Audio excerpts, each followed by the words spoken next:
Assalamualaikum warahmatullahi wabarakatuh. Salam sejahtera bagi kita semua. Yang terhormat Bapak Muhammad Sirajuddin Fikri, SSM HUM, selaku dosen mata kuliah Islam dan Pemerintahan. Perkenalkan, nama saya Medina, NIM 2030404056, kelas 20 Politik Islam B.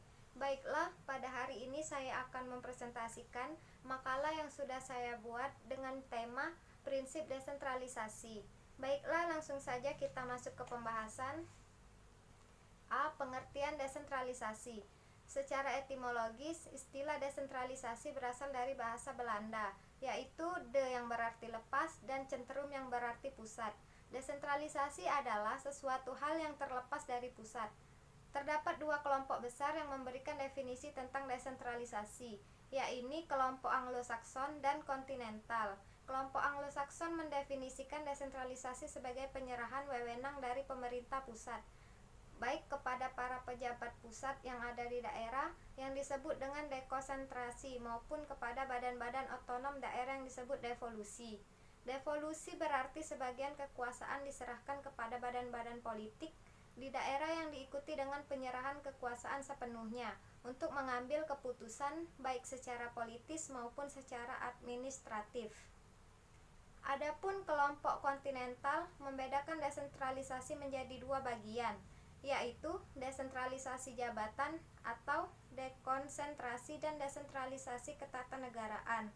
Dekonsentrasi adalah penyerahan kekuasaan dari atas ke bawah dalam rangka kepegawaian guna kelancaran pekerja semata. Adapun desentralisasi ketatanegaraan merupakan pemberian kekuasaan untuk mengatur daerah di dalam lingkungannya guna untuk mewujudkan asas demokrasi dalam pemerintahan negara. Menurut Amran Muslimin, desentralisasi dibedakan atas tiga bagian, yaitu 1. Desentralisasi politik, yaitu pelimpahan kewenangan dari pemerintahan pusat yang meliputi hak mengatur dan mengurus kepentingan rumah tangga sendiri bagi badan-badan politik dan daerah yang dipilih oleh rakyat dalam daerah tertentu.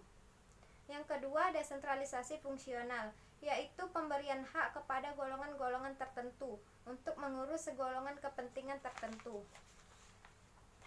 dalam masyarakat, baik terkait maupun tidak pada suatu daerah tertentu.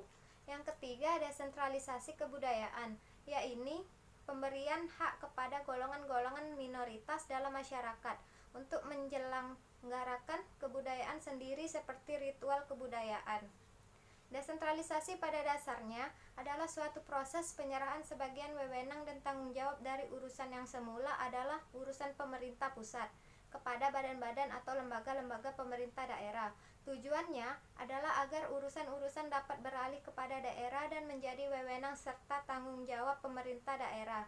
Desentralisasi mengandung hal positif dalam penyelenggaraan pemerintahan, baik dari sudut politik, ekonomi, sosial, budaya, dan pertahanan keamanan.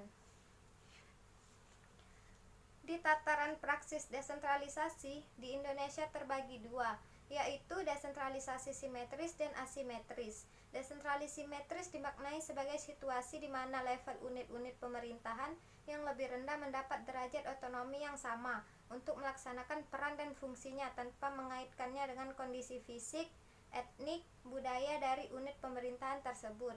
Sedangkan desentralisasi asimetris diterjemahkan sebagai suatu situasi di mana derajat otonomi yang diberikan kepada suatu daerah berbeda dengan daerah lainnya.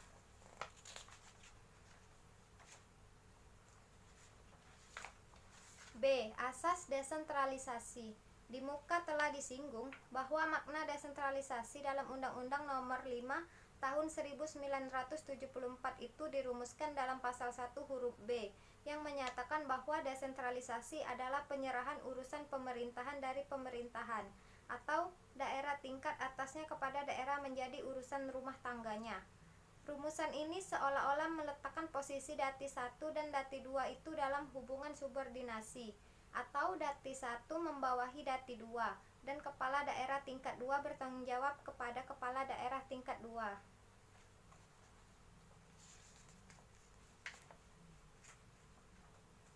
Dalam menyelenggarakan pemerintahan, memilih untuk menggunakan asas desentralisasi ini mencakup tugas pembantuan, dan dekonsentrasi sesuai dengan peraturan undang-undang.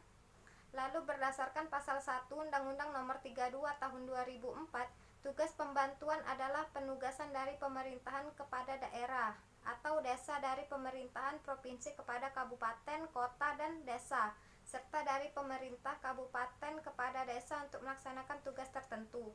Tujuannya diberikannya tugas pembantuan adalah untuk lebih meningkatkan efektivitas dan efisien penyelenggaraan, pembangunan, serta pelayanan umum kepada masyarakat. Selain itu, pemberian tugas pembantuan juga bertujuan untuk memperlancar pelaksanaan tugas dan menyelesaikan permasalahan serta mengembangkan pembangunan daerah dan desa sesuai dengan potensi dan karakteristiknya. Asas desentralisasi sebenarnya adalah istilah dalam keorganisasian yang secara sederhana didefinisikan sebagai penyerahan kewenangan. Dalam kaitannya dengan sistem pemerintahan Indonesia, desentralisasi akhir-akhir ini seringkali dikaitkan dengan sistem pemerintahan, karena dengan adanya desentralisasi sekarang menyebabkan perubahan paradigma pemerintahan di Indonesia. Seperti yang telah dijelaskan di atas bahwa desentralisasi berhubungan dengan otonomi daerah.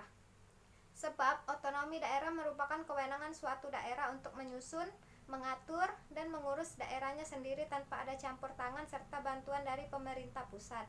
Adanya desentralisasi akan berdampak positif pada pembangunan daerah-daerah tertinggal dalam suatu negara hingga daerah otonom tersebut dapat mandiri dan secara otomatis dapat memajukan pembangunan nasional. Tujuannya, asas desentralisasi bisa meningkatkan kesejahteraan dan menjadi salah satu upaya mengurangi angka kemiskinan di daerah. Baiklah, sekian penjelasan dari saya. Selanjutnya saya akan menyampaikan kesimpulan.